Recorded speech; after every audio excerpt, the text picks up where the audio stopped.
Hello all, ఈరోజు ఇంట్లోనే హెల్తీగా ఎటువంటి సాసెస్ యూజ్ చేయకుండా ఎగ్ ఫ్రైడ్ రైస్ అయితే చేశాను. మరి ఈ రెసిపీని మీతో షేర్ చేస్తాను.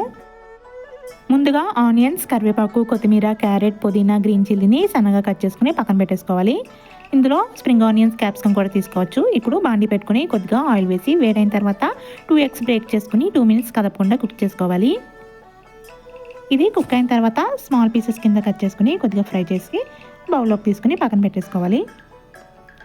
ఇప్పుడు ఇదే బండిలో కొద్దిగా ఆయిల్ వేసి ఆనియన్స్, గ్రీన్ చిల్లీ, కరివేపాకు కూడా వేసుకుని ఫ్రై చేసుకోవాలి. ఇది ఫ్రై అయిన తర్వాత ఇందులో మనం క్యారెట్, పుదీనా, కొత్తిమీర కూడా వేసుకుని ఫ్రై చేసుకోవాలి. ఇది ఫ్రై అయిన తర్వాత ఒక 1/2 టీ స్పూన్ అల్లం వెల్లుల్లి పేస్ట్ కూడా వేసుకుని పచ్చివాసన పోయేంత వరకు కలుపుకోవాలి. ఇది ఫ్రై అయిన తర్వాత ముందుగా ప్రిపేర్ చేసుకున్న ఎగ్ని కూడా వేసుకుని మొత్తం మిక్స్ చేసుకోవాలి. ఇప్పుడు సాల్ట్, కారం, ధనియాల పొడి, కొద్దిగా పెప్పర్ కూడా వేసుకుని బాగా ఫ్రై చేసుకోవాలి. ఫ్రై అయిన తర్వాత ముందుగా బాయిల్ చేసుకున్న రైస్ని కూడా వేసి మసాలా మొత్తం రైస్కి పట్టేటట్టు మొత్తం కలుపుకోవాలి. ఇలా కలుపుకున్న తర్వాత 2 మినిట్స్ ఫ్రై చేసుకుంటే అంతే, మన వేడివేడిగా టేస్టీగా ఎగ్ ఫ్రైడ్ రైస్ అయితే రెడీ అయిపోతుంది. చాలా టేస్టీగా ఉంటుంది. డెఫినెట్గా ఇంట్లో ట్రై చేయండి. అలాగే ఇలాంటి వీడియోస్ కోసం నా ఛానల్ని సబ్స్క్రైబ్ చేయండి.